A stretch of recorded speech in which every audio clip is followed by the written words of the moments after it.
Have you ever found yourself lost in the pits of YouTube watching random guys traversing the jungle, making tools, huts, and swimming pools, and thought to yourself, well, that seems pretty nice and relaxing. I bet I could do that. Then you go out into your backyard and quickly remember that bugs suck as you get fed on by mosquitoes, your allergies have you rubbing your eyes before you can even think to take a shot of nose spray, and the sun's death rays turn you into a crab night special at the Sizzler.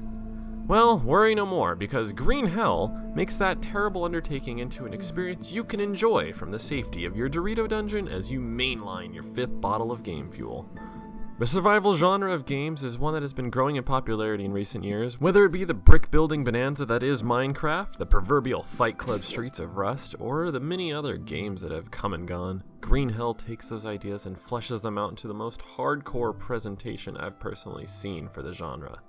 Like its colleagues, Green Hell starts you off with a blank slate. You must forage for food, supplies, and resources to build shelter, weapons, and tools in an ongoing cycle to see how long you can survive. Unlike other survival games, Green Hell is more of a survival simulation than it is a game. Even the most basic of tasks can be difficult, and if you aren't careful, you'll find yourself dying from infection, food poisoning, dysentery, or some other pre-penicillin ailment. You are constantly battling with keeping your macronutrients in check, which are proteins, fats, carbs, and hydration. The concept is simple: protein from animals, carbs from fruits, and fats from nuts and various mobs. However, while searching for these assets, a stroll through the jungle might find you break out in a rash from poison ivy, riddled with bug bites from an anthill, passed out with fever from a snake bite, becoming insane from the leeches stuck to your legs, and all the other crazy crap that living in a modern-day first world city has you forget.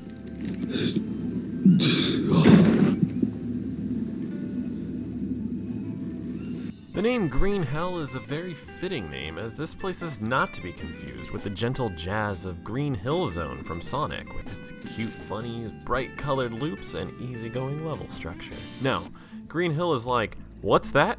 Comforts? Fuck that! You want water? Well, how about some parasites to go along with it? Getting hungry? Well, too bad, because you already ate all the forageable foods around your camp, and the rain's not letting you build a fire anytime soon. And if the baggage from that malaria-filled burrito wasn't enough, you've got snakes, jungle cats, and tribal AI that wants to shiv your ass on sight. This world is rough. That being said, the gameplay isn't so rough, and the environment is beautiful. The light cascades through the canopy, highlighting the leaves and vines of trees and small plants. The water flows in natural patterns, making waterfalls and riverbeds that make believable and natural-looking landscapes.